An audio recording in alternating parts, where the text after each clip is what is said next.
Today is Thursday, April 25, 8:45 a.m. I want to point out something that I did not mention yesterday. After the market closed, the futures is open until 4:15 p.m. Eastern. Well, they dropped a little bit, 20 points or so, right during the last 15, 20 minutes or so after 4 o'clock. So when the futures closed, they had pulled the market down, and then it was on a flat line most of the night. And then this morning there's a GDP announcement, 8:30, and the spiders even dropped farther. So they're currently around 500, and that's happened, well, between that push after the market closed and the push down around 8:30. So they've been dripping lower or stair-stepping lower, I guess I could say. So they're at 500 right now, currently at 8:46 a.m.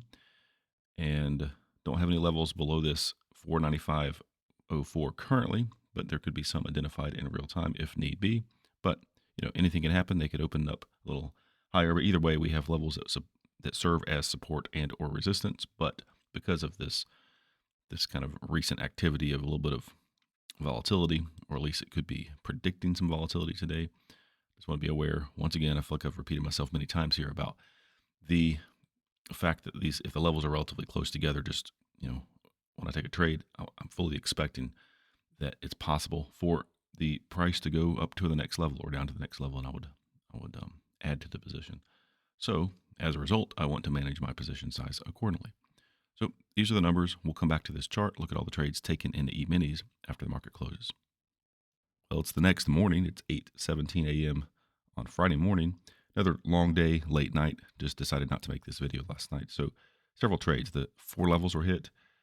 4 trades were taken, and they were just a variety. And it's a little unfortunate that I'm not able to show you the recording of some of the more interesting ones. The recording of this first one I have, so I'll show it to you, but it's pretty straightforward. It's just a base hit. I was at the office all day, and I had this thing set up just to record the whole day. But I was in a meeting 11 o'clock or so till noon. Got back, and this the computer screen was black. It died. The laptop had died. Turned out that it had been plugged in. Missed that, and the battery died. So when I got it back, set back up and signed back in, and everything looked the same. It wasn't in an active trade, so that was good. But the point is, the indicator showed that this screen was still being recorded. I never double checked that. So all this didn't get anything. It just kind of was frozen in time. It's kind of strange. It had a little red recording indicator on my little icon on the bottom. You don't see it in the taskbar below me. But anyway, didn't happen. So I had pretty much like 4 hours or so of nothing recorded. So this trade, I'll just talk through this. So this was a fumble.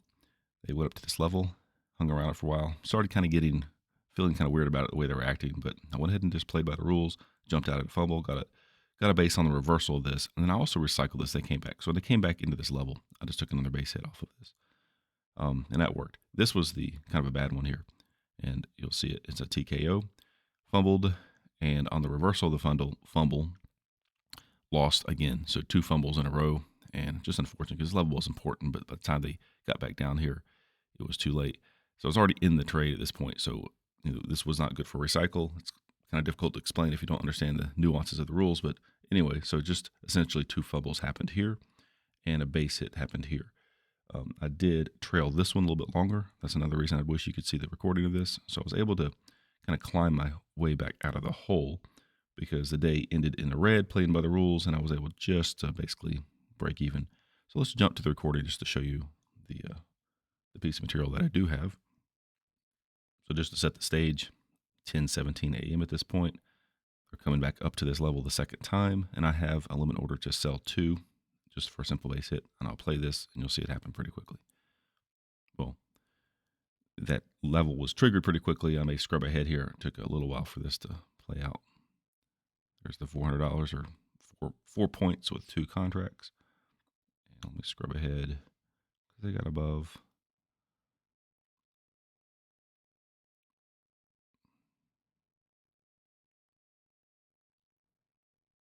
Right there. So that was that one. And then this is about really when the recording stopped at this point. It just started over here, but I'm going to pause this. It's already paused. And we'll go back to the full day one more time. Here's the full day again with the levels satisfied where they were when they were triggered with the 5-cent buffers applied. I want to show you one of the things kind of interesting. So after the market closed, take a look what the spiders did in the after hours. I'll turn on the 24 session.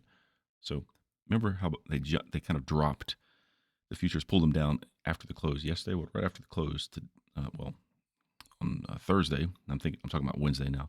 But Thursday, yesterday, since I'm making this video the next morning, they did just the opposite and jumped up. But where did they go? They went right up. They sliced through this first level at 506, 60, or 56, but they hit this other calculated level we had a long time before, many hours before, and they hit it, and that was kind of a little range they played around in pretty much all night. I mean, here's where they are currently at 8:23 a.m. That's the 8:23 candle. So get ready to analyze the numbers, run those, and make the video for Friday morning.